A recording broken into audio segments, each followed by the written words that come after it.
تاکہ اسے اپنی کچھ نشانیوں کا، کچھ معجزوں کا مشاہدہ کروایا۔ اللہ تعالیٰ اس مقصد کے لیے لے کے گئے اپنے نبی کو پہلے جو ہے وہ کس سپیڈ سے، حالانکہ میں یہ بھی پتہ چلتا ہے حدیث سے کہ نبی صلی اللہ علیہ وسلم کا جو بستر تھا وہ ویسے ہی گرم تھا، اور یہ سارا کا سارا جس طرح ہوتا ہے نا کہ ہم جب بستر سے نکلتے ہیں بستر گرم ہوتا ہے تو کچھ عرصے بعد، کچھ دیر بعد ہی، کچھ منٹوں بعد ہی وہ ٹھنڈا ہو جاتا ہے، لیکن نبی صلی اللہ علیہ وسلم کا یہ معاملہ ہوا کہ جب وہ وہاں سے گئے اور جیسے ہی وہ واپس آئے تو وہ بستر ویسے کا ویسا ہی گرم تھا، یعنی اتنی جلدی سے اللہ تعالیٰ نے یہ سارا کام کروا دیا، اور اس میں ہر چیز اللہ تعالیٰ کے نبی کو اللہ تعالیٰ نے دکھائی جو بھی دکھانے اللہ تعالیٰ کا مقصود تھا، تو تاکہ اپنی کچھ نشانیوں کا مشاہدہ کروائے۔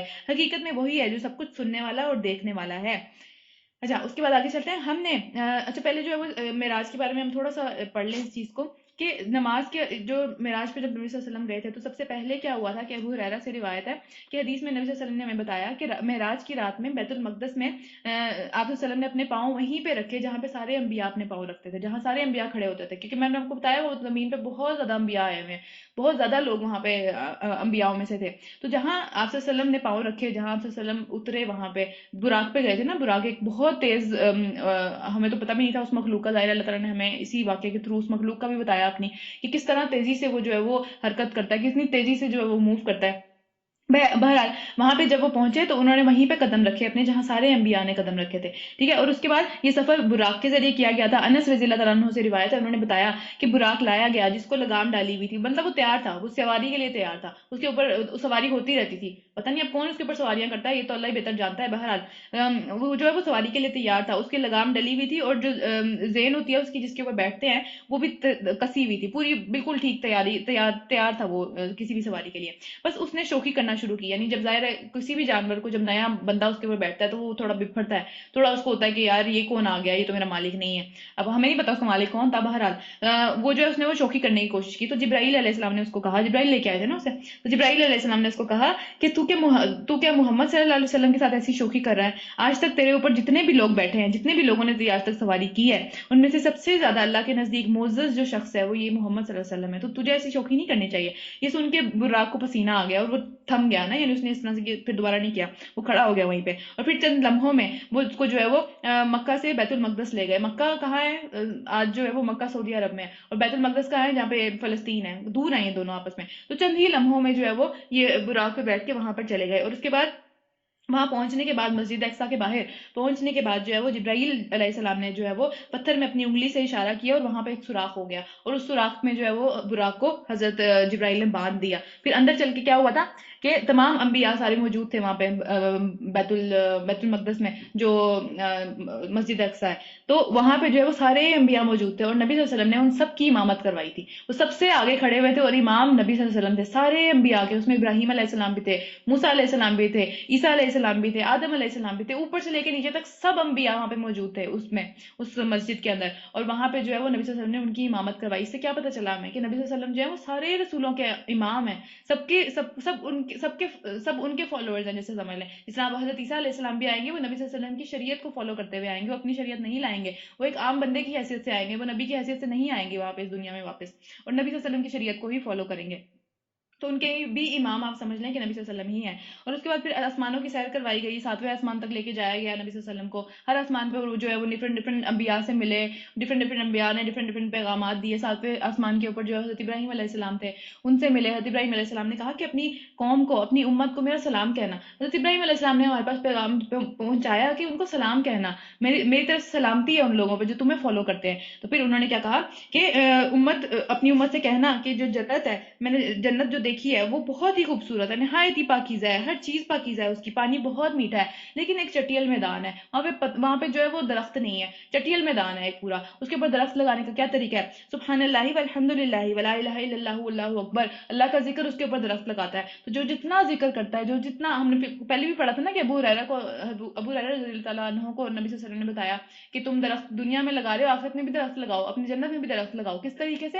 سبحان اللہ والحمد للہ لا الہ الا اللہ واللہ اکبر سے، اس سے درخت لگتے چلے جائیں گے، تو جو جتنا ذکر کرے گا اس کی جنت اتنی زیادہ سمجھ لیں سرسبز اور پیاری ہوگی انشاءاللہ۔ اچھا، اس کے بعد ہمیں کیا پتہ چلتا ہے حدیث سے کہ نبی صلی اللہ علیہ وسلم کو نماز کا جو 5 نمازوں کا تحفہ تھا وہ بھی معراج پہ ملا تھا، اس سے پہلے بھی نبی صلی اللہ علیہ وسلم نمازیں پڑھتے تھے لیکن فرض نہیں تھی، اس کے بعد وہ فرض ہوئی۔ 5 نمازیں فرض ہیں. اس کے بعد سورہ بقرہ کی آخری 2 آیات اللہ تعالیٰ نے عرش کے خزانوں میں سے وہ آیات اللہ تعالیٰ نے نبی صلی اللہ علیہ وسلم کو دی، یعنی پورا قرآن نیچے اترا اور وہ 2 آیات اوپر جا کے ملی. تو ان کی بہت زیادہ فضیلت ہے، ان کو یاد کرنا چاہیے، ان کو پڑھنا چاہیے، وہ بہت زیادہ فائدے کی چیزیں ہیں. اچھا یہ تو ہو گیا، اس کے بارے میں آگے چلتے ہیں. اچھا اس کے آگے چلتے ہیں. ہم نے اس سے پہلے موسیٰ علیہ السلام کو بھی کتاب دی تھی اور اسے بنی اسرائیل کے ذریعے ہدایت کا ذریعہ بنایا تھا. اب تورات کے اندر ہدایت بنی اسرائیل کے لیے تھی، وہ انٹینڈڈ کتاب جو تھی وہ بنی اسرائیل کے لیے تھی.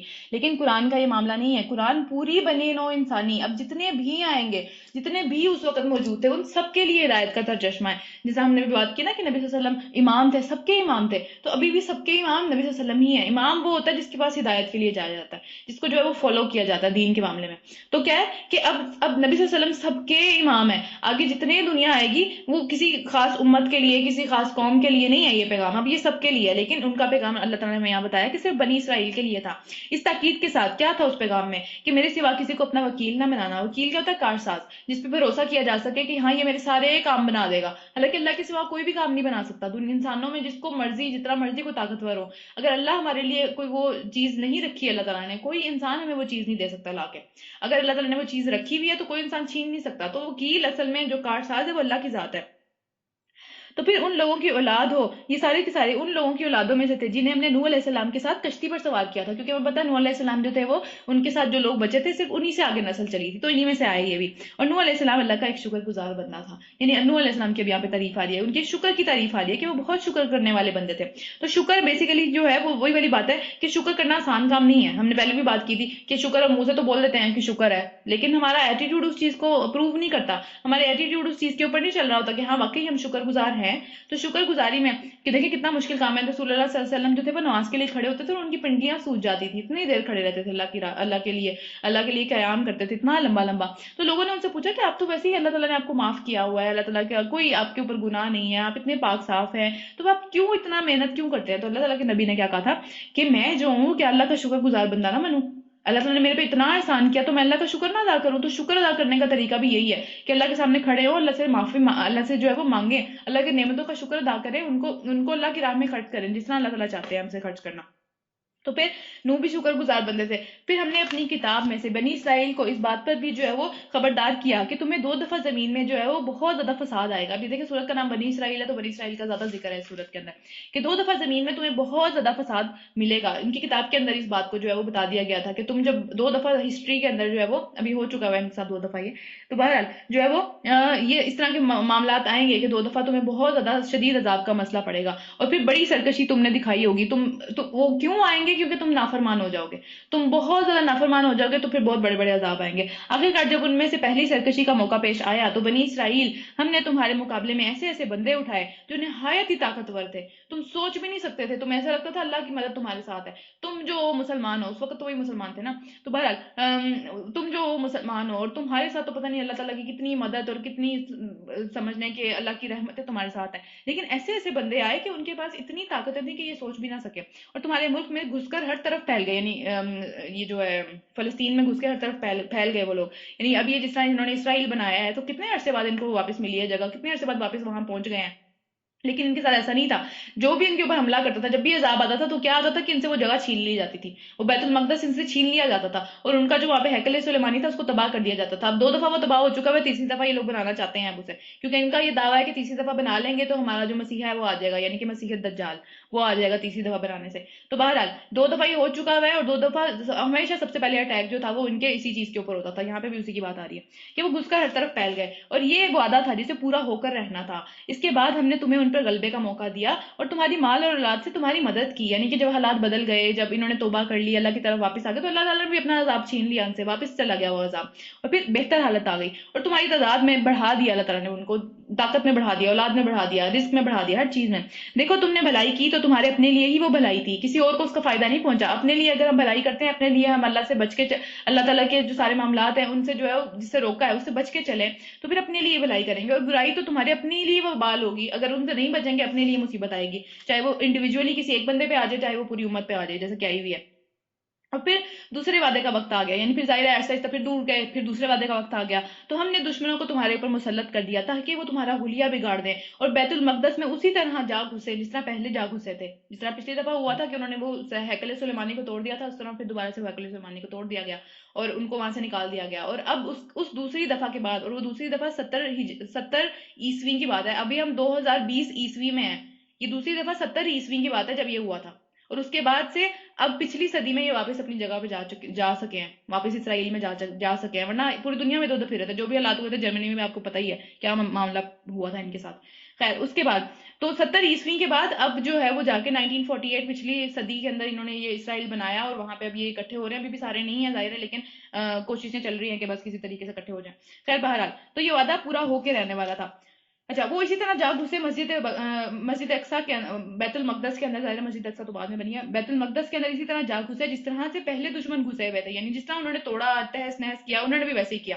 پھر ہو سکتا ہے کہ اب تمہارا رب تم پر پھر سے رحم کرے، یعنی ہو سکتا ہے آگے جا کے پھر سے رحم ہو جائے، کہ ہو چکا ہے وہ واپس پہنچ گئے ہیں اپنی جگہ پہ، لیکن اگر تم نے پھر سرکشی کی تو پھر ہم اپنی سزا دوبارہ دیں گے تمہیں۔ اور اب کیا سزا ہے ان کی؟ حضرت عیسیٰ علیہ السلام جو آئیں گے، فائنل سزا تو وہ والی ہے نا کہ اتنے یہودی قتل ہوں گے کہ ایک پرندہ اڑنے لگے گا اور وہ اتنا اڑے گا کہ وہ اس کو بیٹھنے کی جگہ نہیں ملے گی، اور وہ وہیں پہ اڑتے اڑتے ہی اس کو جو ہے وہ کوئی بیٹھنے کی جگہ نہیں ملے گی، اتنی لاشیں ہوں گی وہاں پہ۔ اور لیکن اس سے پہلے مسلمانوں کی بھی اچھی خاصی بینڈ بجنے والی ہے، اگلے جب ہم سورت پڑھیں گے انشاءاللہ تعالیٰ یہ سورہ کہف کے اندر، تو پورا ہم جو ہے وہ دجال سے لے کے آخری زمانے کے فتنوں کا انشاءاللہ تعالیٰ پورا ذکر کریں گے، تاکہ جو ہے وہ ہم اس کے لیے ریڈی بھی ہو سکیں۔ لیکن بہرحال یہاں پہ صرف اتنا ہی اس کا ہم ذکر کریں گے، تو آگے چلتے ہیں۔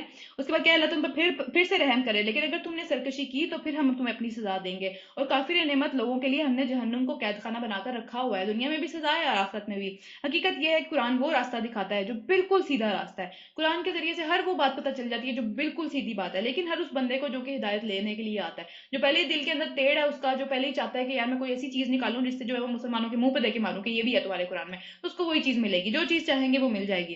پھر کعب رضی اللہ تعالیٰ عنہ سے روایت ہے کہ انہوں نے کہا کہ قرآن کو کعب نے ہی کہا، یہ رسول صلی اللہ علیہ وسلم کی حدیث نہیں ہے، جو صحابہ کی باتیں ہوتی ہیں ان کو بھی ہم حدیث کے طور پہ لیتے ہیں، تو ان کا فرق پتہ ہونا چاہیے، رسول صلی اللہ علیہ وسلم کی حدیث نہیں ہے، یہ صحابہ کی باتیں ہیں۔ تو پھر کیا ہے کہ کعب رضی اللہ تعالیٰ عنہ نے فرمایا کہ قرآن کو تم لازمی پکڑے رکھو، ان کو پکڑ کے رکھو، قرآن کو، اس کو چھوڑنا نہیں ہے، اور عقل کی، کیونکہ وہ کرتا کیا ہے کہ عقل کی تیزی کا سبب ہے، وہ ہدایت کی روشنی کا سبب ہے، اور حکمت کے سر چشمے ہیں اس کے اندر۔ مطلب کیا کیا چیز ایسی ہے کہ تم اس کو چھوڑ دو؟ ہر چیز ایسی ہے کہ اس کو زیادہ سے زیادہ پکڑنے کی کوشش کرنی چاہیے، اس کو زیادہ سے زیادہ اپنانے کی کوشش کرنی چاہیے۔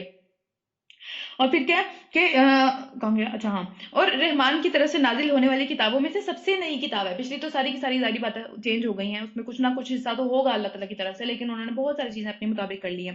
اور پھر اس کے بعد کیا ہے کہ یہ وہی کتاب ہے جس کے بارے میں تورات کے اندر نبی ہمیں پتہ ہے نا کہ یہودی وہاں پہ کیوں موجود تھے، مکہ مدینہ میں کیوں موجود تھے، کیونکہ ان کو پتا تھا کہ آخری نبی آنے والا ہے، تو پتا تھا ان کی کتابوں کے اندر بشارتیں تھیں یہ ساری کی ساری، تو اسی میں سے ایک بشارت یہ بھی تھی کہ اللہ تعالیٰ نے تورات کے اندر کہا تھا کہ اے محمد صلی اللہ علیہ وسلم، یعنی کہ محمد آنے والے جو نبی تھے ان کو خطاب کر کے اللہ تعالیٰ نے کہا کہ اے محمد صلی اللہ علیہ وسلم تم پر میں اپنی ایک جدید تورات نازل کروں گا، یعنی تورات میں جو قانون تھا، تورات میں جو باتیں تھی ویسی ہی قرآن کے اندر بھی ہیں، لیکن اب تورات کیونکہ چینج ہو چکی ہوئی ہے تو قرآن اب اس کا فائنل ورژن ہے، تو پھر جدید تورات کے اندر وہ باتیں نازل کروں گا، اور جو نابینا آنکھوں کو، اور جو نابینا آنکھوں کو جو دیکھ نہیں سکتی، اور بہرے کانوں کو، اور پردے میں پڑے ہوئے دل کو کھولے گی۔ تو یہ کتاب ہمیشہ ہم جب بھی اس میں سے کچھ سیکھتے ہیں، ہم جب بھی اس کی محفل میں بیٹھتے ہیں، کچھ نہ کچھ لے کے اٹھتے ہیں، اچھائی لے کے اٹھتے ہیں، کہیں دل کی اچھائی ہوتی ہے، کہیں ارادہ ہوتا ہے، کہیں سکون ہوتا ہے، کچھ بھی ہم لے کے اٹھتے ہیں، یہ کبھی ہمیں خالی ہاتھ نہیں جانے دیتی اپنی محفل سے۔ اور پھر کیا ہے، آگے چلتے ہیں، جو لوگ اسے مان کر اچھے کام کرنے لگیں گے انہیں یہ بشارت دیتا ہے کہ ان کے لیے بہت بڑا اجر ہے، اور جو لوگ آخرت کو نہ مانیں یہ انہیں جو ہے وہ خبردار کرتا ہے کہ ان کے لیے بہت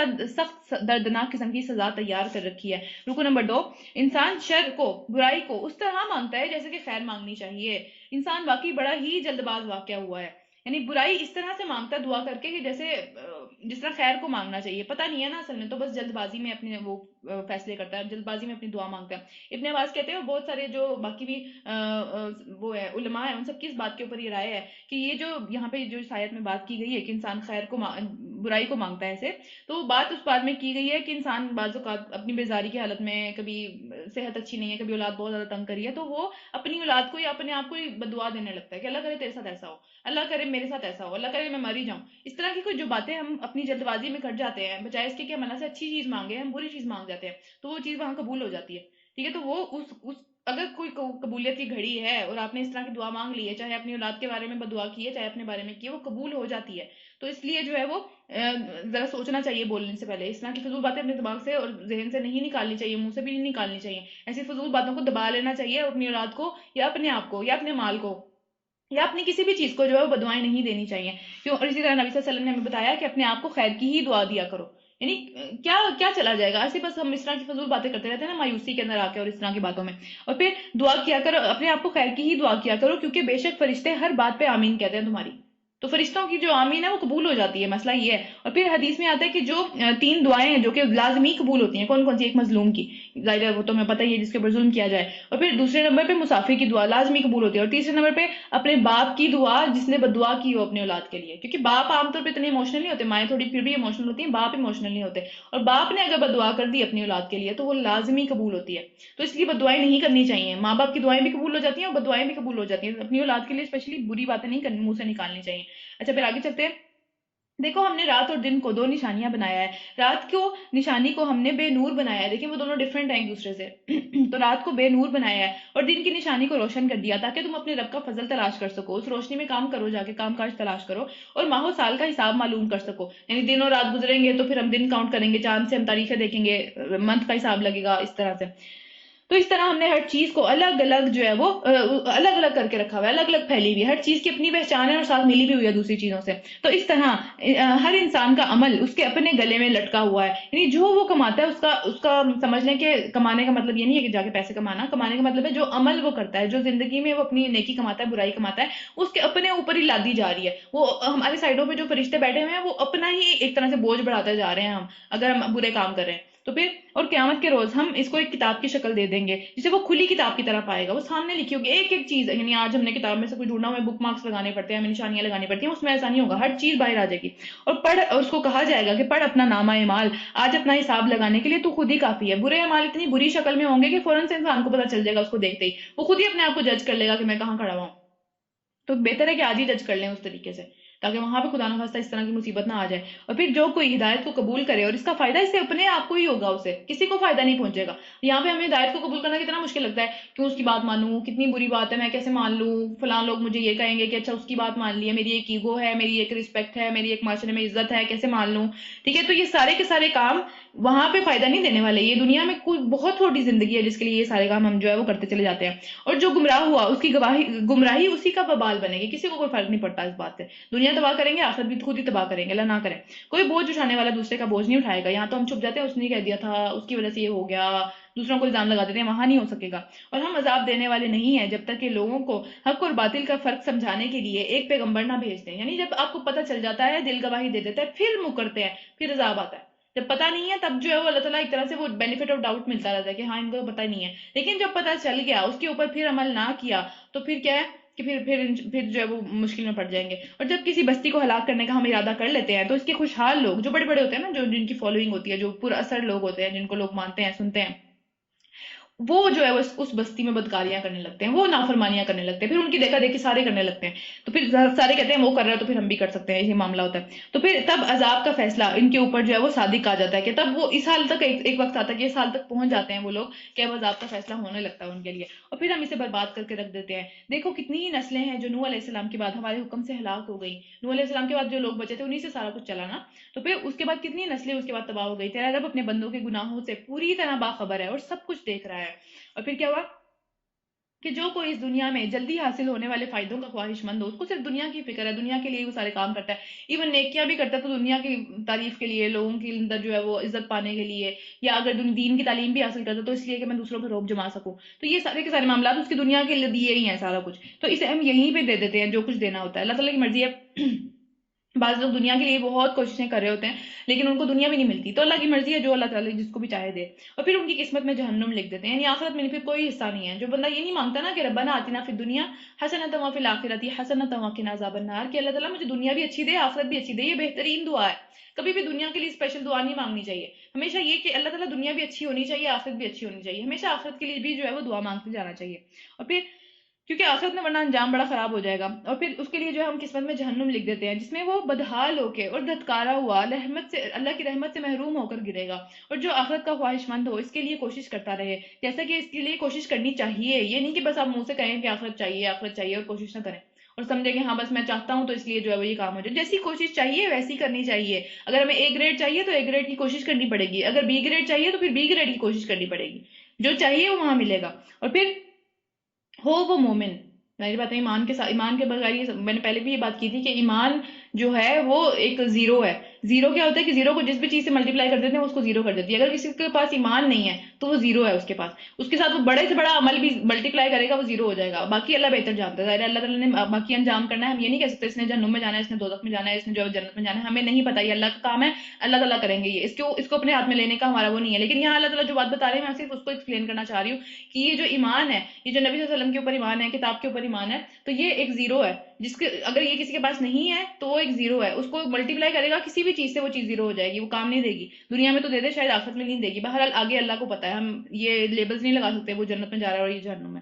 تو آگے چلتے ہیں، کوشش کی قدر، یعنی کہ کوشش کی قدر کی جائے گی، وہ جتنی بھی کوشش کرے گا اس کی قدر کی جائے گی، ان کو بھی اور ان کو بھی، دونوں گروہوں کو ہم اس طرح جو ہے وہ اللہ تعالیٰ لوگوں کو، یعنی جو آخرت کی کوشش کرتا ہے اور جو زندگی کی ہی کوشش کر رہا تھا، دونوں گروہوں کو ہم جو ہے وہ دنیا میں سامان دیتے ہیں، سب کو دیتے ہیں نا، سب کے پاس ہوتا ہے کچھ نہ کچھ، ایسا تو نہیں ہوتا کہ بالکل ہی خالی ہاتھ بیٹھا ہوا۔ اور یہ تیرے رب کا عطیہ ہے، وہ تیرے رب چاہے جس کو چاہے جو ہے وہ عطا کرے، اور اس کو روکنے والا کوئی نہیں ہے اس کی عطا سے، تو مانگنا چاہیے اللہ تعالیٰ سے، ہر چیز اللہ سے مانگنی چاہیے۔ مگر دیکھ لو دنیا ہی میں ہم نے ایک گروہ کو دوسرے پر کیسی فضیلت دے رکھی ہے، اور آخرت میں یہ درجے اور بھی زیادہ ہوں گے، آخرت میں یہ فضیلتیں اور بھی زیادہ نمایاں ہوں گی۔ یا دنیا میں ہم چھوٹی چھوٹی چیزیں دیکھ کے جل جاتے ہیں نا، تو آخرت میں کتنا جلیں گے، کتنا برا لگے گا کہ ان کو یہ مل گیا اور ہمیں یہ نہیں ملا۔ یہاں پہ انہوں نے جو ہے وہ اتنا سا جو ہے وہ صدقہ کیا تھا، اس کی وجہ سے ان کا یہ لیول اوپر چلا گیا، اور ہم نے جو ہے وہ صدقہ بچا کے اپنے گھر کی ڈیکوریشن خرید لی تھی اس سے، تو ہمارا کیا ہوا وہاں پہ پھر؟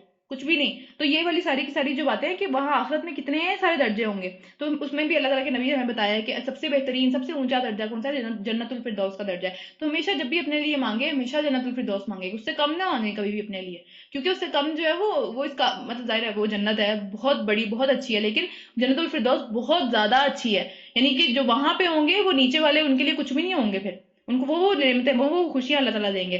تو پھر اس کے لیے جو ہمیشہ دعا مانگتے رہنا چاہیے کہ اللہم انا نسالک الجنت الفردوس الاعلیٰ، کہ اللہ تعالیٰ مجھے جنت الفردوس اور بہترین اونچا ترین مقام دے۔ جب جنت مانگے اپنے لیے جنت الفردوس اور بہترین مقام مانگے، اس سے کم پہ سیٹل نہیں ہونا بالکل بھی۔ اور پھر آگے کیا ہے؟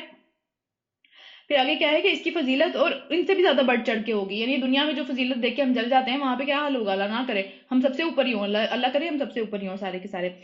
اور پھر تو اللہ کے ساتھ، یعنی نبی صلی اللہ علیہ وسلم آپ اللہ کے ساتھ کوئی بھی معبود دوسرا نہ بنائیں، اور جو ہے وہ بدحال، ورنہ کیا ہوگا کہ بدحال اور بے یار و مددگار بیٹھے رہ جائیں گے، اس دنیا میں بھی کوئی مدد نہیں کرے گا اللہ کے سوا، اور آخرت میں تو ویسے ہی نہیں ہے۔ رکو نمبر 3 شروع کرتے ہیں۔ آپ کے رب نے فیصلہ کر دیا ہے کہ تم لوگ کسی کی عبادت نہ کرو مگر صرف اس کی، والدین کے ساتھ نیک سلوک کرو، تمہارے پاس ان میں سے کوئی ایک یا پھر دونوں بوڑھے ہو کر رہیں۔ یہاں پہ بڑھاپے کا لفظ جو ہے وہ بہت زیادہ امپورٹنٹ ہے، بیکاز بڑھاپے میں کیا ہوتا ہے کہ انسان جوان ہو جاتی ہے، اولاد تو جوان ہو جاتی ہے، اور جوان اولاد ظاہر سی بات ہے اس کے جوش، اس کے بلبلے، اس کے ایکسپیرینسز، اس کے ساری چیزیں ڈفرینٹ ہوتی ہیں، اور جب ماں باپ جو بوڑھے ہو جاتے ہیں تو بڑھاپے میں ظاہر ہے وہ پھر اس طرح کی ان کی ان میں حکمت بھی زیادہ آ جاتی ہے، وہ زندگی سے جو چیزیں سیکھتے ہیں وہ تھوڑا سا سمجھ لیں کہ تھوڑا جھک جاتے ہیں، یا اس طرح کا ان کا کوئی معاملہ ہوتا ہے، تو بہرحال ان کے ساتھ جو ہے وہ پھر ڈس اگریمنٹ ہوتے ہیں، پھر انسان سوچتا ہے یہ تو میری بات نہیں سنتے، یہ تو ایسے ہیں، یہ تو ایسے ہیں، میری چیزوں کو انڈرسٹینڈ نہیں کرتے، یہ سب چیزیں، تو پھر اس لیے اس وقت ان کو زیادہ اچھائی کی ضرورت ہوتی ہے ہماری، کیونکہ دنیا تو انہوں نے گزار لی، جو بھی معاملات تھے وہ تو گزار لیے، لیکن اب آپ کو اللہ تعالیٰ نے جو ایک سمجھ لے پاور دیا، تو پاور کے ساتھ رسپانسبلٹی آ جاتی ہے فوراً سے پہلے۔ اب پاور کے ساتھ رسپانسبلٹی کیا ہے کہ ان کو جو ہے اگر تو وہ بڑھاپے تک پہنچ جائے ان کو اف تک نہ کہو، ان کے آگے شکل بھی نہیں پیڑی بنانی کہ یار یہ کیا ہر وقت ایسی باتیں کرتے رہتے، کیا ہے یہ مصیبت، ٹھیک ہے؟ تو اس طرح کا اف بھی نہیں کہنا، اور نہ انہیں جھڑک کر جواب دو، بلکہ احترام کے ساتھ بات کرو، جو بات کریں ان کو بہت، چاہے نہیں بھی اگری کرتے ہم، لیکن بہت احترام اور پیار سے ان کے ساتھ بات کرو، اور نرمی اور رحم کے ساتھ ان کے سامنے جھکے رہو، یہ نہ کہو کہ میرے پاس تو یہ ہے، میرے پاس یہ والی ڈگری، آپ کو تو پتہ ہی کچھ نہیں ہے۔ آج کل کی اولاد ہم دیکھتے ہیں نا اسی طرح کی ہے کہ ہمیشہ ماں باپ کو بس کمتر ہی سمجھتے رہتے ہیں اپنے آپ سے کہ ہم تو بہتر ہو گئے، پتہ نہیں کس طرح ہم بہتر ہو گئے ہیں، لیکن بہرحال ہم بہتر ہیں۔ تو ان کے سامنے جو ہے وہ ہمبل طریقے سے ان کے سامنے جھکے رہو، اور کیا ان کے لیے دعا کرو، کہ یہ والی دعا ہمیشہ ماں باپ کے لیے کرنی چاہیے، ہم نے پہلے بھی بات کی، ربی ارحمہما کما ربیانی صغیرہ، یہ بھی میں بھیجوں گی انشاءاللہ آج، ٹھیک ہے؟ تو اس کو یاد کریں اپنے ماں باپ کے لیے، جو زندہ ہیں ان کے لیے بھی اور جو وفات پا چکے ہیں ان کے لیے بھی دعا کریں۔ کیا مطلب ہے اس کا؟ پروردگار ان پر رحم فرما، جس طرح انہوں نے رحمت اور شفقت کے ساتھ مجھے بچپن میں پالا تھا، جب میں اپنی ضروریات کا مجھے نہیں پتا تھا میری کیا ضروریات ہے، میرے بغیر بغیر بولے بغیر کہے یہ لوگ سمجھ لیتے تھے، یہ لوگ جو ہے وہ اس کو پورا کر دیتے تھے، اس کو جو ہر لحاظ سے مجھے سکون میں لانے کی کوشش کرتے تھے. تو ان کے ساتھ ویسا بن جا آج، کیونکہ یہ اپنی ضروریات شاید نہیں بتا سکتے، شاید یہ شرماتے ہیں، شاید ان کو خود نہیں پتا ان کو جو تکلیفیں ہو رہی ہیں، شاید کسی کو بھی پتا نہیں چل رہا دنیا میں. ظاہر ہے کچھ بوڑھے ہو جاتے ہیں تو بہت زیادہ مشکلات میں، بہت زیادہ بیماریوں میں پڑ جاتے ہیں. تو پھر کیا کہ تو ان کا جو ہے وہ ایسا بن جا جیسے انہوں نے میرے ساتھ ایک احسان کیا بچپن میں. اور پھر تمہارا رب خوب جانتا ہے کہ تمہارے دلوں میں کیا ہے، یعنی کہ اوپر سے تم اچھے بن جاتے ہیں لیکن اندر سے پھر بھی یہ ہوتا ہے یار بہت ساری اس طرح کی اولادیں ہیں کہ یار یہ کب مریں گے، اس طرح کی باتیں بھی کرتے ہیں کہ کب ہم آزاد ہوں گے. ٹھیک ہے، تو دلوں کے حالات اللہ تعالیٰ جانتے ہیں. تو پھر دلوں کے حالات کو پتہ چل جائے کہ یار دلوں کے حالات برے ہیں، ان کو ہم صحیح طریقے سے کرنے کی کوشش کریں.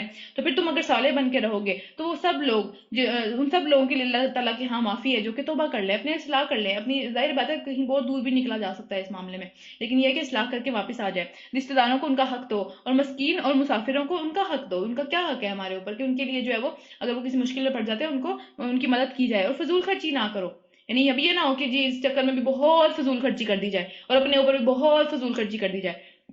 تو فضول خرچ لوگ کون ہیں؟ شیطان کے بھائی ہیں، اور شیطان اپنے رب کا بہت ناشکر ہے. یعنی جب ہم فضول خرچی کرتے ہیں تو ہم پھر ناشکری کر رہے ہوتے ہیں، اللہ تعالیٰ کے احسان نہیں مان رہے ہوتے کہ ہاں اللہ تعالیٰ نے دیا ہے تو اس کو صحیح طریقے سے لگائے نا، اس لیے تھوڑی دیا کہ اڑا کے کبھی ادھر پھینکے کبھی ادھر پھینکے. اچھا یہاں پہ جو ہے وہ تذبیرہ کا لفظ استعمال ہوا ہے یہ فضول خرچی کے لیے نا، ہاں فضول خرچی کے لیے. تو فضول خرچی کیا ہے کہ یہ لفظ تذبیرہ کا لفظ جو ہے وہ بزر سے نکلا ہے، اور بزر کا مطلب ہوتا ہے بیج. اس طرح بیج پھینکتے ہیں نا زمین میں کہ کہیں پہ بھی کوئی بھی چیز اگ جائے، اتنا بے دھیانی سے پھینک دیتے ہیں کہ بھئی یہاں پہ بھی اگ جائے. جس طرح آپ نے دیکھا ہی ہوگا کہ فصل کاشت کرتے ہوئے کسان کس طرح بیج پھینکتا ہے اس طرح سے کہ اس کو نہیں پرواہ ہوتی کوئی کہاں گر رہا ہے کوئی کہاں گر رہا ہے، اگے گا نہیں اگے گا، اس کو تو بس زمین میں چلا جائے جس بھی طریقے سے.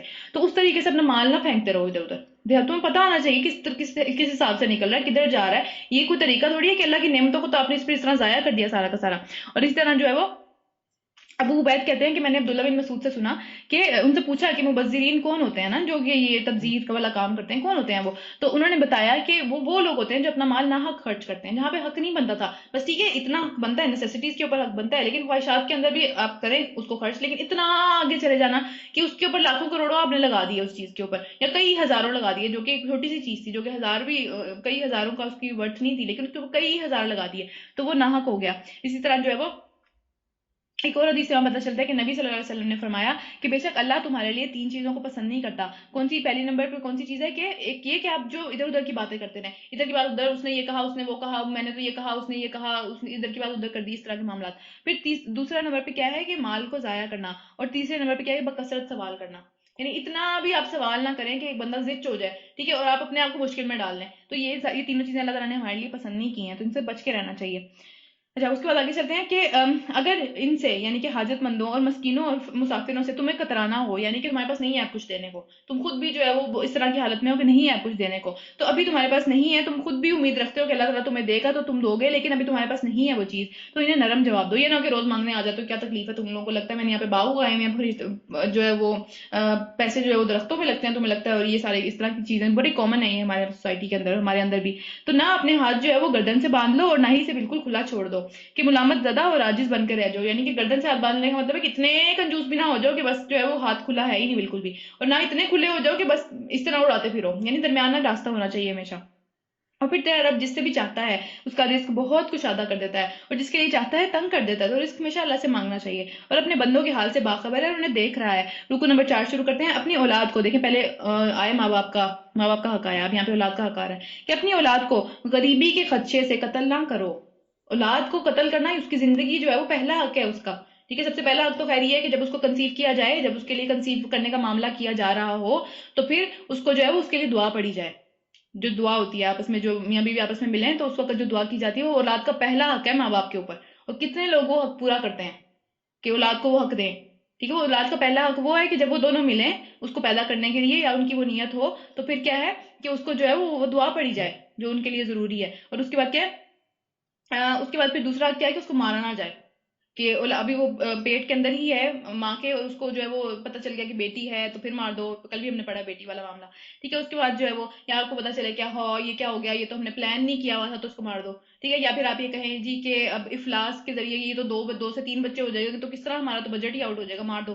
ٹھیک ہے. تو یہ ساری چیزیں اللہ تعالیٰ نے ہمیں اس کی اجازت نہیں دی ہے. یہ اولاد کا حق ہے کہ اس کا پہلا حق کیا ہے کہ زندگی اس کو اللہ نے دی ہے, آپ کو آپ کے تھرو دے رہا ہے اللہ تعالیٰ, لیکن یہ مطلب نہیں ہے کہ آپ اس کی جو زندگی لے لیں گے تو کوئی مسئلہ نہیں ہے. یہ گناہ کبیرہ میں سے آئی ہے اور مرڈر کے سینس میں ہی آتا ہے. تو ہم انہیں بھی جو ہے وہ رزق دیں گے اور تمہیں بھی رزق دیں گے. تمہیں کیا مسئلہ ہے, تمہیں نہیں دے رہے تھے رزق. اور پھر در حقیقت ان کی خطا, ان کو قتل کرنا ایک بہت بڑا گناہ ہے. اور پھر اس کے ساتھ ہی اللہ نے ذکر کیا کہ زنا کے قریب بھی نہ پھٹکو. ٹھیک ہے, تو زنا کے قریب بھی نہ پھٹکو. اور پھر یہ دیکھیں دونوں چیزیں بڑی انٹر لنکڈ ہیں. یہ جو امریکہ میں آج جو سین چل رہا ہے کہ بھئی جو اللیجیٹیمیٹ چائلڈ ہوتے ہیں, جو کہ ظاہر شادی کے بندھن سے باہر ہوتے ہیں, وہ تو ان کو جو ہے وہ قتل کرنا بڑا آسان ہے. ان کو قتل کرنا بہت آسان ہے. ایک رول بھی پاس کرنے کی کوشش وہ لوگ کر رہے ہیں کہ کسی طریقے سے جو ہے وہ اس طرح کے سارے آسان ہو جائے ان کے لیے یہ سارا کام. تو دونوں چیزیں انٹر لنکڈ ہیں. دونوں چیزیں جو ہے وہ حلال طریقے سے بچے کو آنا چاہیے دنیا کے اندر, پہلی بات تو یہ. لیکن اگر حلال طریقے سے نہیں بھی آ رہا تو بھی اس کو قتل کرنا, ایک گناہ کے بعد اگلا گناہ نہیں کرنا چاہیے. تو پھر کیا ہے, زنا کے قریب بھی نہ پھٹکو. یہ بہت ہی برا فعل ہے اور بہت ہی برا راستہ ہے. اور کسی ایسے شخص کو قتل نہ کرو جسے اللہ نے حرام کیا. ہر انسان کی جان, ہر مسلمان کی جان, ہر مسلمان کی 3 چیزیں دوسرے پہ حرام ہے. کون کون سی؟ اس کی جان, ایک اس کی عزت, اور ایک اس کا مال. تینوں چیزیں دوسرے پہ حرام ہے. اس کی مرضی کے بغیر, اس کی اجازت کے بغیر مال ہم یوز نہیں کر سکتے. اس کی عزت کا مطلب ہے کہ اس کی عزت کی دھجیاں اڑانا, اس کے اوپر جھوٹے الزامات لگانا, یہ حرام ہے. تیسری چیز کیا ہے کہ اس کو قتل کرنا, اس کا خون دوسرے پہ حرام ہے, نہیں کیا جا سکتا یہ کام. اور پھر جسے اللہ تعالیٰ نے حرام کیا مگر حق کے ساتھ, یعنی ہو سکتا ہے کہ قصاص کا معاملہ ہو کہ بھئی جان کے بدلے جان دینی ہے, تو وہ والا معاملہ کیا جا سکتا ہے. یا پھر جنگ کے اندر جائے گا, جنگ میں اگر کوئی آ گیا تو پھر تو وہ معاملہ ہوگا. اور جو شخص مظلومانہ قتل کیا گیا ہو اور اس کے ولی کو ہم نے قصاص کے مطالبے کا حق عطا کیا, یعنی اس کا ولی جو ہوگا یا تو وہ قصاص لے لے گا کہ جان کے بدلے جان, یا پھر وہ جو ہے وہ خون بہا کا معاملہ کرے گا کہ ٹھیک ہے تم مجھے تیرے پیسے دے دو, میں تمہاری جان بخش دوں گا. اور اللہ تعالیٰ نے وہ حق دیا ہوا ہے. بس چاہیے کہ وہ قتل میں حد سے نہ گزرے, یعنی کہ اگر وہ قصاص بھی کر رہا ہے تو ایسا نہ ہو کہ اس کا دماغ میں قصاص ہو اور وہ ایک کے بدلے 4 لوگوں کی جانیں لے لے کہ بھئی اس نے میرے اس کو مارا, میں 4 کو ماروں گا. یہ نہیں, ٹھیک ہے, برابر فیصلہ. تو اس کی مدد کی جائے گی.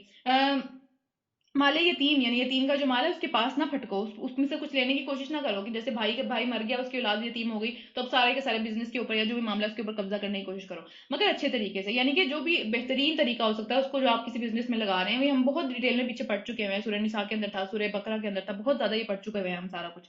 پھر کیا ہے کہ یہاں تک کہ وہ اپنی جوانی کو پہنچ جائے. عہد کی پابندی کرو. وعدے ایسے منہ پھاڑ پھاڑ کے وعدے نہیں کرنے چاہیے جن کو ہم پورا نہیں کر سکتے. وعدوں کے بارے میں پوچھنا ہے اللہ تعالیٰ نے, تو بے شک عہد کے بارے میں تم کو جواب دہی کرنی ہوگی. پیمانے سے تولو تو بھر کر دو, اور ٹھیک ٹھیک تولو ترازو سے بھی, یعنی کہ لین دین میں جو کمیاں کرنے کی, کہیں سے ڈنڈی مارنے کی کوشش کرنا, کوالٹی گرا دینا, کوانٹٹی تو پوری رکھنا, کوالٹی گرا دینا, یا پھر کوالٹی صحیح کر کے کوانٹٹی گرا دینا, یہ سارے معاملات میں اللہ تعالیٰ نے پوچھنا ہے. اور پھر یہ اچھا طریقہ ہے, انجام کے لحاظ سے یہی بہتر ہے. کسی ایسی چیز کے پیچھے نہ لگو جس کا تمہیں علم نہ ہو, یعنی کہ ایسا دماغ میں کوئی خیال آ گیا, کوئی گفتگو کے بارے میں ایسا بات آ گئی کہ جس میں جو ہے وہ کسی نے مجھ سے پوچھا اور میں نے اس کو کہہ دیا ہاں مجھے پتا ہے لیکن مجھے پتا نہیں ہے, یا پھر جو ہے کسی نے مجھے کہا کہ تم نے سنی تھی یہ بات, اس نے واقعی یہ بات کہی تھی, اور میں نے کہہ دیا ہاں کہی تھی اس نے, لیکن میں نے سنا نہیں اس کو یہ کرتے ہوئے. تو ایسی کسی بھی چیز کو آگے پروموٹ نہیں کرنا چاہیے, اپنے تک رکھے. اس کو نہیں پتا تو پھر اس کو جو پیچھے ہٹ جائے. اسے قتادہ کہتے ہیں کہ اس آیت کا جو مطلب ہے وہ یہ ہے کہ یہ نہ کہو کہ تم نے دیکھا حالانکہ تم نے نہیں دیکھا, اس چیز کو نہیں دیکھا, تمہارے دماغ میں خیال آیا, تم نے بھی کسی سے سنی اور آگے کہہ دیا ہاں میں نے سنی ہے, میں نے دیکھا ہے. تو پھر یہ نہ کہو کہ میں نے سنا اور حالانکہ تم نے نہ سنا, اور یہ نہ کہو کہ مجھے علم ہے, مجھے پتا ہے, ہاں اس بات کا مجھے پتا ہے, یہ تو بڑی عام سی بات ہے. تو پھر جبکہ تمہیں اس کا علم نہ ہو, تو یہ آیت کا یہ مطلب ہے یقیناً آنکھ کان اور دل سب کی باس پرس ہونی ہے. وہ خود بیان کرنا شروع ہو جائیں گے کہ میں نے یہ چیز نہیں دیکھی تھی, اس نے جھوٹ بولا تھا, یہ خود آنکھیں بیان کرنا شروع ہو جائیں گی. تب کیا کریں گے؟ صرف یہاں پہ 2 منٹ کی جو ہے وہ دھونس جمانے کے لیے, 2 منٹ کے لیے امپریشن جمانے کے لیے ہم اتنے جھوٹ بولتے ہیں نا, تو وہ سارے جو ہے وہ کھڑے ہو جائیں گے سامنے. پھر زمین پر اکڑ کر نہ چلو, تم نہ زمین کو پھاڑ سکتے ہو نہ پہاڑوں کی بلندی تک پہنچ سکتے ہو, اپنی اوقات میں رہیں. مطلب اللہ تعالیٰ نے کیا ایک واضح لفظوں میں جو ایک بہت, ہم تو ڈیگریڈنگ سینس میں کہتے ہیں اپنی اوقات میں رہیں, لیکن بات یہ ہے کہ ہماری اوقات کیا ہے کہ نہ ہم زمین کو پھاڑ سکتے ہیں نہ ہم پہاڑوں سے اوپر چڑھ سکتے ہیں. ایک چھوٹی سی ہماری جو ہے وہ زندگی ہے اور اس کے اندر بھی ہم کمزور ہیں, لیکن ہم کس طرح اکڑ کے چلتے ہیں زمین کے اوپر. تو حدیث سے ہمیں پتہ چلتا ہے کہ نبی صلی اللہ علیہ وسلم نے فرمایا کہ جو شخص اپنے آپ کو بڑا سمجھے یا پھر اپنی چال میں ایسی چیز کو جگہ دے جس سے تکبر ہو, یعنی اس طرح کی کوئی چال چلے یا اپنے آپ کو کچھ سمجھے, چلتے چلتے جو ہے وہ لوگوں کو کمتر سمجھے, اس طرح کے معاملات میں کرے, تو اللہ سے اس حال میں ملے گا کہ رحمان اس سے بالکل ناراض ہوگا, اس کی طرف دیکھے گا بھی نہیں, اللہ تعالیٰ اس کی طرف دیکھیں گے بھی نہیں. تو دیکھیں دین کتنا واضح ہے کہ چلنے کا بھی ہمیں طریقہ بتایا جا رہا ہے کہ چلنا کیسے ہے, کھانا کیسے ہے, کون سی چیز کھانی ہے, کون سی چیز نہیں کھانی. ہر چیز دین جو ہے وہ مذہب نہیں ہے کہ اس میں کچھ سیٹ آف رولز ہیں جس کو فالو کرنا. دین وے آف لائف ہے, ہر چیز آتی ہے اس کے اندر, اٹھنا بیٹھنا کھانا پینا باتیں کرنا, ہر چیز آتی ہے اس کے اندر. تو ہر چیز کے بارے میں اللہ تعالیٰ بتاتے بھی ہیں قرآن میں. پھر آگے چلتے ہیں. ہاں اچھا، اور یہ تمہارے رب کے نزدیک بہت ناپسند ہے، اور یہ وہ حکمت کی باتیں ہیں جو آپ کے رب نے آپ پر وحی کی ہیں، یہ حکمت کی باتیں ہیں نا، انسان چپ رہتا ہے تو وہ بچا لیا جاتا ہے، وہ فضول کاموں میں نہیں پڑتا، وہ الٹی الٹی باتیں کرتا رہے گا، اس کے لیے خود مصیبت بن جائے گی۔ اور پھر اور دیکھو، اللہ کے ساتھ کسی دوسرے معبود کو نہ بنا لینا، ورنہ تو جہنم میں داخل کر دیے جائیں گے، ملامت زدہ اور ہر بھلائی سے محروم ہو کر اس حال میں جہنم میں داخل کیے جائیں گے۔ اور کہا تمہارے رب نے اور مطلب کیا تمہارے رب نے تمہارے لیے تو بیٹوں کو دیا، تم اپنے لیے تو بیٹے پسند کرتے ہو، اور اللہ نے اپنے لیے خود بیٹیاں بنا لی، یعنی جو ملائکہ کو، جو فرشتوں کو یہ لوگ کہتے تھے کہ اللہ کی بیٹیاں ہیں، تو اللہ تعالیٰ اس کا جواب دے رہے ہیں۔ تو بڑی جھوٹی بات ہے جو تمہاری زبانوں سے نکلتی ہے۔ رکو نمبر 5، ہم نے اس قرآن میں طرح طرح کے طریقوں سے لوگوں کو سمجھایا کہ کسی طریقے سے ہوش میں آ جائیں، مگر وہ حق سے اور ہی زیادہ دور بھاگنے لگے، یعنی انہوں نے کہا ہم تو سنیں گے ہی نہیں، بس یہ بات تو ہم نے سننی ہی نہیں ہے۔ تو پھر اے نبی صلی اللہ علیہ وسلم ان سے کہو کہ اگر اللہ کے ساتھ دوسرے بھی خدا ہوتے، جیسا کہ یہ لوگ کہتے ہیں کہ بہت سارے خدا ہیں، تو وہ جو ہے وہ لازمی اس طرح کا معاملہ ہوتا کہ وہ اللہ کے مقام کو پہنچنے کی کوشش کرتے ہیں۔ ظاہر بات ہے کہ پاور کی جنگ ہوتی ہے نا، پھر ظاہری بات ہے، ابھی آج بھی پوری دنیا میں یہی چل رہا ہے کہ بھئی یہاں سے ادھر سے پاور مل جائے، ادھر سے یہ چیز مل جائے، ادھر سے وہ چیز مل جائے، جو طاقتور ہے وہ نیچے والے کو دبانے کی کوشش کرتا ہے۔ تو اللہ تعالیٰ کہہ رہے ہیں کہ ایسا ہو نہیں سکتا تھا کہ جو کائنات کا نظام ہے یہ اتنا اسموتھلی چلتا رہتا ہے اگر دو خدا ہوتے، کیونکہ وہ لڑتے ہی رہتے ہیں آپس میں، کبھی اس کو مسئلہ پڑ جاتا، کبھی اس کو رول سے مسئلہ پڑ جاتا۔ دو میاں بیوی یا دو جو ٹوینز ہوتے ہیں وہ بھی ایک بات پہ اگری نہیں کرتے ہمیشہ، حالانکہ ایک ہی سارے گھر کے ماحول بھی سیم ہوتا ہے، ایک ہی طرح کی انہوں نے ماں کی جو پیٹ ہے اس کو بھی شیئر کیا ہوا ہوتا ہے، لیکن اسٹل ڈفرینٹ ہوتے ہیں۔ تو یہ کس طرح پاسبل ہے کہ پورا نظام جو ہے وہ ایک ہی طرح چلتا چلا جا رہا ہے، اور ان کا دعویٰ ہے کہ زیادہ خدا ہے؟ کیسے ہو سکتا ہے یہ؟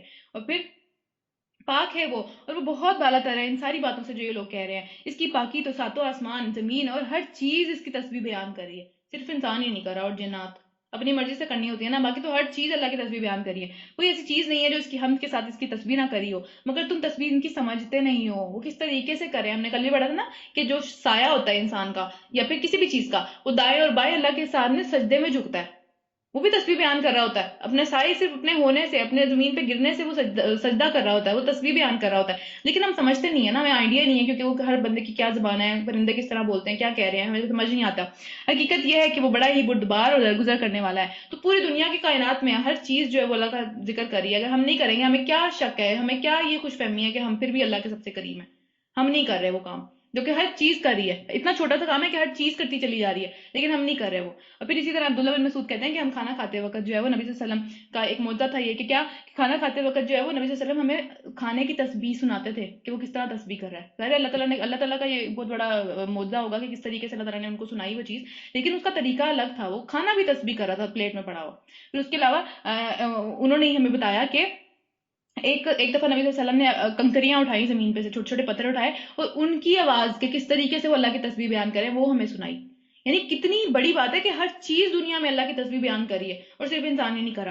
اور پھر تم جب قرآن پڑھتے ہو تو تمہارے اور آخرت پر ایمان نہ لانے والوں کے درمیان میں ایک پردہ حائل کر دیتے ہیں، یعنی ایک ہی چیز سنتے ہیں لیکن اثر ڈفرینٹ ہوتا ہے دونوں پہ، اور ان کے دلوں پر ایسا غلاف چڑھا دیتے ہیں کہ کچھ نہیں سمجھتے، بس اس کے اندر سے جو ہے وہ اور زیادہ الٹی الٹی باتیں کرتے ہیں، اور ان کے کانوں کے اندر مہر لگا دیتے ہیں، اور جب تم قرآن میں اپنے رب کا ذکر کرتے ہو تو وہ ان سے نفرت سے منہ موڑ لیتے ہیں کہ ایک رب کا ذکر نہیں ہے، ہمارے خدا کہاں ہے قرآن کے اندر، ہمارے خداؤں کو بھی لے کے آؤ۔ ہمیں معلوم ہے کہ جب وہ کان لگا کر تمہاری باتیں سنتے ہیں تو دراصل کیا سن رہے ہوتے ہیں، دراصل وہ یہ چیز ڈھونڈ رہے ہوتے ہیں کہ بھئی اس میں سے کوئی ہمیں پوائنٹ نکلے تو ہم جو ہے وہ اس کا توڑ نکالیں، اس کو جو ہے وہ اسی طریقے سے اس کے اوپر اٹیک کریں۔ اور پھر جب آپس میں باہم سرگوشیاں کرتے ہیں تو کیا کرتے ہیں، کیا باتیں کر رہے ہوتے ہیں وہاں پہ، کیا پلاننگز کر رہے ہوتے ہیں، اللہ کو پتہ ہے۔ اور یہ ظالم آپس میں کہتے ہیں کہ یہ تو ایک جادو ہوا ہوا اس آدمی کے اوپر جو یہ باتیں کرتے ہیں، یعنی نبی صلی اللہ علیہ وسلم کے بارے میں نعوذ باللہ ایسی باتیں کرتے تھے کہ جادو میں اس طرح کی باتیں بولتے ہیں یہ جو یہ باتیں کر رہے ہیں۔ اور پھر جس کے پیچھے تم لوگ جا رہے ہو، یعنی جو فالوورز تھے ان کو بھی کہتے تھے کہ تم جو ہے وہ ایک جادو کرنے والے آدمی یا جس کے اوپر خود جادو ہوا ہے اس کے پیچھے جا رہے ہو، وہ تو اس کو خود نہیں پتا وہ کیا باتیں بولتا رہتا ہے، نعوذ باللہ۔ تو دیکھو کیسی باتیں ہیں جو یہ لوگ تمہارے اوپر کرتے ہیں، یہ بھٹک گئے ہیں، انہیں راستہ مل ہی نہیں رہا، ان کو کوئی سمجھ ہی نہیں آ رہی کریں کیا۔ اور پھر وہ کہتے ہیں کہ جب ہم صرف ہڈیاں اور خاک ہو کر رہ جائیں گے تو کیا ہم نئے سرے سے پیدا کیے جائیں گے؟ یعنی ان میں سے جو کچھ لوگ اس طرح کے بھی تھے جو کہ آخرت کا یقین نہیں رکھتے تھے۔ پھر ان کے بارے مکہ کی بات ہو رہی ہے، مکی صورت ہے۔ اور پھر ان سے کہو کہ پھر یا تو تم پتھر ہو جاؤ یا پھر لوہا ہو جاؤ یا اس سے بھی کوئی سخت چیز، چاہے تم اس طرح کی کوئی چیز ہو، اس سے بھی اللہ تعالیٰ واپس انسانوں کی شکل میں کھڑا کر دے گا، اس کے لیے مشکل کام نہیں ہے۔ پھر اللہ تعالیٰ جو ہے دوبارہ پیدا کر دے گا اور پھر تم ویسے ہی کھڑے ہو جاؤ گے، اور پھر وہ ضرور پوچھیں گے یہ کون ہے وہ جو ہمیں دوبارہ اس طرح دوبارہ پلٹائے گا زندگی کی طرف جب ہم مر جائیں گے، کون ہے، کس کی بات کر رہے ہو، کون سا خدا ہے وہ؟ اور پھر جواب میں کہو کہ وہی ہے جس نے تمہیں پہلی دفعہ پیدا کیا تھا، یہ تمہارے بتوں نے نہ تمہیں پہلی دفعہ پیدا کیا نہ یہ دوسری دفعہ پیدا کریں گے۔ اور سر ہلا ہلا کر پوچھیں گے کہ اچھا تو پھر یہ بتاؤ کب ہوگا وہ، یعنی ایک سے بڑھ کے ایک، کوئی بات نہیں مانیں گے، اگلی باتیں لے کے آتے رہیں گے. تو تم کہو کیا عجب ہی کہ وہ وقت قریب ہی آ لگا ہو، مجھے کیا پتا، ہے تو اللہ تعالیٰ کو پتا ہے. تو جس روز وہ تمہیں پکارے گا تم اس کی حمد کرتے ہوئے اس کے پکار میں جواب میں نکل آؤ گے، قبروں سے کھڑے ہوتے ہوئے تب اسی کی حمد کرو گے. دنیا میں تو نہیں کرتے نا، دنیا میں اس کو ماننے سے بھی انکار ہے بہت سارے لوگوں کا جو ایتھیسٹ ہیں، کہ نہیں مانتے کہ کوئی رب ہے، نہیں مانتے کہ کوئی خدا ہے. تو پھر وہاں پہ تو سب کچھ کرنے کے لیے تیار ہو جائیں گے. اور تمہارا گمان اس وقت یہ ہوگا کہ ہم بہت تھوڑی ہی دیر جو ہے وہ دنیا کی حالت میں رہے ہیں. ان دنیا کی جو حیثیت ہے، دنیا کی جو سمجھ لیں کہ حیثیت ہے، وہ اتنی سی ہے کہ پوری زندگی ہم کتنی کوششیں کرتے ہیں، کتنا معاملات کرنے کی کوشش کرتے ہیں، مشقت کرتے ہیں، ہر چیز کرتے ہیں. وہاں پہ جا کے وہاں کھڑے ہو کے یہ سوچیں گے کہ یار یہ تو بس لگ رہا ہے کچھ لمحے ہی رہ کے آئے ہیں. تو کچھ لمحوں میں جو ہے وہ اتنا گناہ کما لیا، اتنی مصیبتیں اکٹھی کر لی کہ وہ ہمیشہ کی زندگی جو ہے وہ تباہ کر لی. یہ تو کوئی نقصان کی بات ہے، یہ تو کوئی فائدے کا سودا نہیں ہے. تو عقل مند آدمی جو ہے وہ دنیا میں ہی سیکھ لیتا ہے اس چیز کو. پھر رکو نمبر 6 شروع کرتے ہیں. اور اے نبی صلی اللہ علیہ وسلم، میرے بندوں کو کہہ دو کہ وہ زبان سے وہ بات نکالا کریں جو کہ بہترین ہے. یعنی اللہ تعالیٰ نے سب سے کتنے پیار سے اللہ تعالیٰ نے یہ بات کی کہ میرے بندے ہیں تو میرے ہی ہیں سارے، لیکن میرے وہ ہوں گے جو کہ یہ بات کریں گے کہ اچھی بات نکالا کریں منہ سے. تانے دینا، فضول قسم کی باتیں کرنا، الٹی الٹی باتیں کرنا، ایک ادھر کی بات ادھر کرنا، یہ ساری چیزیں اچھی چیزیں نہیں ہیں. پاکیزہ گفتگو کرنی چاہیے. پھر حدیث میں پتہ چلتا ہے کہ نبی صلی اللہ علیہ وسلم نے فرمایا کہ بے شک سلام عام کرنا اور اچھی بات کرنا ایسے اعمال ہیں، عمدہ گفتگو کرنا ایسے اعمال ہیں کہ جو کہ بخشش کو واجب کر دیتے ہیں ایک انسان کے اوپر. کتنا مشکل کام ہے نا. اچھا اخلاق رکھنا، اچھی بات کرنا، سلام کو عام کرنا. سلام کو عام کرنے کا کیا مطلب ہے کہ رشتہ داری کو کاٹا نہ جائے، سلام کیا جائے. دوسروں سے جب ہم سلام کرتے ہیں، کانٹیکٹ میں رہتے ہیں، تو پھر اچھے اچھے رشتے پروان چڑھتے ہیں. ورنہ پھر ہمیں یہی ہوتا ہے ہم اور ڈیلے کرتے جاتے ہیں، اور وہ تو کہہ دے گا کہ یہ یاد آ گیا، اور وہ یہی کہتے ہیں واقعی ہم کہ یاد آ گیا، میری یاد آ گئی. تو یہ معاملہ پھر لمبا کھنچتا جاتا ہے. پھر دوسری حدیث میں پتہ چلتا ہے کہ رسول اللہ صلی اللہ علیہ وسلم سے پوچھا گیا کہ کون سی چیزیں جنت میں لے کے جائیں گی. تو نبی صلی اللہ علیہ وسلم نے بتایا کہ عمدہ کلام، اچھی بات، اور کھانا کھلانا دوسروں کو. یہ دونوں چیزوں کو تم اپنے اوپر کمپلسری کر لو، لازم کر لو، تو یہ تمہیں جنت میں لے جائیں گی. اللہ کرے لے جائیں واقعی میں. اور پھر اس کے بعد کیا ہے کہ مطلب لے کے تو جائیں گے، ہم چلے جائیں اس چیز کو اپنانے کے بعد. اور پھر کیا ہے کہ اے نبی صلی اللہ علیہ وسلم، میرے بندوں کو کہہ دو کہ زبان سے وہ بات نکالا کریں جو کہ بہترین ہو. دراصل یہ شیطان ہے جو انسانوں کے درمیان میں فساد ڈالنے کی کوشش کرتا ہے. ہمارے دل میں خیال آتا ہے نا، اس کو تو آج میں ایسا جواب دوں کہ اس کا منہ ہی بند ہو جائے، آئندہ کبھی جو ہے وہ کچھ کہنے کے قابل نہ رہے مجھے. تو یہ کون ڈال رہا ہوتا ہے؟ شیطان. اور پھر حقیقت یہ ہے کہ شیطان انسان کا کھلا دشمن ہے. وہ کسی بھی طریقے سے یہ کوشش کرتا ہے کہ انسان جو ہے وہ کسی طرح چین میں نہ رہے، کسی طریقے سے وہ دور نکل جائے. تو انسان جو ساری عام طور پہ رشتوں میں بھی، دوستیوں میں بھی خرابی کا جو آغاز ہوتا ہے وہ زبان سے ہوتا ہے. اس کے بعد ہم ہاتھوں پہ آتے ہیں، اس کے بعد ہم جو ہے وہ اور کسی چیز پہ آتے ہیں. عام طور پہ بری بات، تانا دے دینا، کوئی سخت بات کر دینا، کوئی برائی کر دینا، کچھ بھی اس طرح کی کوئی باتیں، ہمیشہ یہی چیز جو ہے وہ خرابی کا سب سے پہلے باعث بنتی ہے. تو زبان کو کنٹرول کر لیں، باقی جو ہے وہ چیزیں انشاءاللہ تعالیٰ ٹھیک ہو جائیں گی. اللہ تعالیٰ ہم سب کو توفیق دے ہم اپنی زبان کو کنٹرول کرنے کی کوشش کر لیں کم از کم. اور پھر آگے کیا ہے کہ تمہارا رب تمہارے حال سے خوب باخبر ہے، اس کو پتہ ہے تم کیا کرتے ہو، اور وہ چاہے تو تم پر رحم کرے اور چاہے تو تمہیں عذاب دے دے. اور اے نبی صلی اللہ علیہ وسلم، ہم نے تم کو لوگوں پر حوالہ دار بنا کے نہیں بھیجا، صرف پیغام پہنچا دینے کی ذمہ داری ہے، اس کے بعد کرنا لوگوں نے خود ہے. اور تیرا رب زمین اور آسمانوں کی مخلوقات کو زیادہ جانتا ہے. ہم نے بعض پیغمبروں کو بعض کے مقابلے میں برتری دی ہے. بہت سارے پیغمبر اس طرح کے تھے جس طرح ان کو درجے بلند ہیں، جس طرح نبی صلی اللہ علیہ وسلم کا درجہ وہ بلند ہے باقی سب انبیاء سے. اسی طرح عیسیٰ علیہ السلام کے پاس جو معجزے تھے وہ باقی کسی بھی انبیاء کے پاس میں سے نہیں تھے. تو اللہ تعالیٰ کی مرضی ہے، وہ جس کو جس طرح چاہے بھی جو ہے وہ برتری دے دیتا ہے. اور ہم نے داؤد علیہ السلام کو زبور عطا کی. ان سے کہو پکار کر دیکھو ان معبودوں کو، مائک بند کر دیں، ان سے کہو کہ پکار کر دیکھو ان معبودوں کو جن کو تم خدا کے سوا اپنا کارساز سمجھتے ہو. وہ کسی کی تکلیف کو ہٹا نہیں سکتے، کوئی تکلیف تمہارے اوپر ہے وہ ہٹا نہیں سکیں گے تمہارے اوپر سے. اور جن کو یہ لوگ پکارتے ہیں وہ تو خود اپنے رب کے حضور جو ہے وہ وسیلہ تلاش کرنے کے چکروں میں ہے. اور وہ یہ کوشش کر رہے ہیں کسی طریقے سے اپنے رب کے قریب ہو جائے، اور وہ اس کی رحمت کے امیدوار ہیں اور عذاب سے ڈرتے ہیں اللہ تعالیٰ کے. جس بھی چیز کو پکارے ہیں دنیا میں ان کا تو اپنا یہ حال ہے. اور پھر حقیقت یہ ہے کہ تیرے رب کا عذاب ہے اس قابل کہ اس سے ڈرا جائے. تو یعنی کہ یہاں پہ جو بات ہو رہی ہے، اہل عرب میں سے کچھ لوگ تھے وہ جنوں کو پوچھتے تھے کہ جنوں کو اللہ تعالیٰ نے اتنی طاقتیں دی ہوئی ہیں، تو ان کو پوچھتے تھے کہ شاید یہ اللہ کے ہاں جو ہے وہ ہماری سفارش کر دیں گے، اتنے طاقتور ہیں، سب کام کر سکتے ہیں، جو ہم نہیں کر سکتے یہ وہ بھی کر سکتے ہیں. تو کیا ہوا کہ وہ ان میں سے جنوں میں سے کچھ جو جن تھے وہ ایمان لے آئے، اللہ تعالیٰ کے نبی پہ ایمان لے آئے. تو پھر ظاہری بات ہے پھر ان کا بھی یہ طریقہ بن گیا کہ وہ اللہ کے حضور قریب ہونے کی کوشش کر رہے تھے، اللہ کی رحمت کے امیدوار تھے، اس کے عذاب سے ڈرتے تھے وہی جن. تو ان کی یہاں پہ بات ہو رہی ہے. اور اس کے علاوہ بھی اگر ہم آج کے حساب سے دیکھیں تو جس کو بھی ہم کوشش کرتے ہیں وہ تو خود اللہ کے قریب ہونے کی کوشش کر رہے ہیں، یا پھر نہیں بھی کوشش کر رہا تو اللہ سے بچانے کے لیے قیامت والے دن تو قریب ہونے کی کوشش کرے گا کسی نہ کسی طریقے سے. اور کوئی بستی ایسی نہیں ہے جسے ہم قیامت سے پہلے ہلاک نہ کر دیں یا سخت عذاب میں جو ہے وہ نہ دے دیں اسے، یعنی قیامت کے دن تک جو ہے وہ یہ جو بھی معاملات ہم کرتے جائیں گے ہمارے اوپر کہیں نہ کہیں تھوڑا بہت عذاب آتا چلا جائے گا، اور قیامت والے دن تو ویسے بھی ہر چیز تباہ و برباد ہو جائے گی، تو اس کی بات ہو رہی ہے۔ اور یہ کتاب میں لکھا ہوا ہے، تقدیر کی کتاب میں یہ لکھا ہوا ہے کہ ایسا ہو کے رہنا ہے، اور ہم کو جو معجزے بھیجنے سے کسی چیز نے نہیں روکا سوائے اس کے کہ لوگوں کو ہم پہلے بھی وہ معجزے دے چکے ہیں اور انہوں نے جھٹلایا۔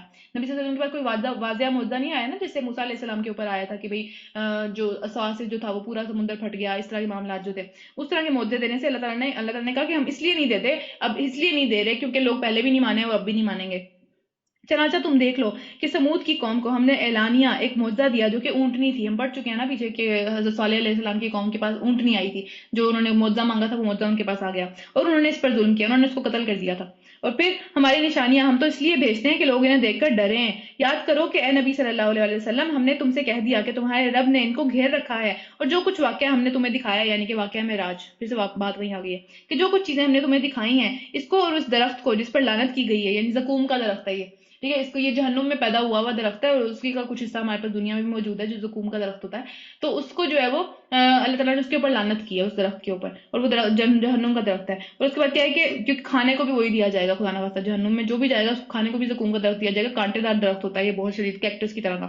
اچھا، اس کے بعد کیا ہے کہ ہم نے ان لوگوں کے لیے بس ایک فتنہ بنا دیا، یعنی وہ اسی میں الجھے ہوئے ہیں کہ اچھا صحیح کہہ رہے ہیں یا نہیں کہہ رہی ہے جو معراج کا واقعہ ہوا ہے، اور یہ واقعی زقوم کا درخت پہ لعنت ہوئی بھی ہے یا نہیں ہوئی بھی، اس سے فائدے بھی ہیں نقصان، ایک فتنے میں پڑ گئے وہ اس چیز میں۔ اور پھر ہم انہیں جو ہے وہ ڈراتے رہتے ہیں، مگر ہر تنبیہ، ہر ڈرانا، ہر خبردار کرنا ان کی سرکشی میں ہی اضافہ کیا جاتا ہے، وہ اور آگے بڑھتے چلے جاتے ہیں، ہم نہیں مانیں گے، تم جو مرضی کر لو، چاہے اور بڑی سے بڑی عذاب، بڑی سے بڑی کوئی بات آ جائے، ہم نہیں مان کے دیں گے۔ اس کو یہیں پہ ختم کرتے ہیں، رکو نمبر 6 پہ ختم کریں گے، رکو نمبر 7 انشاءاللہ کل سٹارٹ کریں گے۔ ربنا تقبل منا انک انت السمیع العلیم وتب علینا انک انت التواب الرحیم۔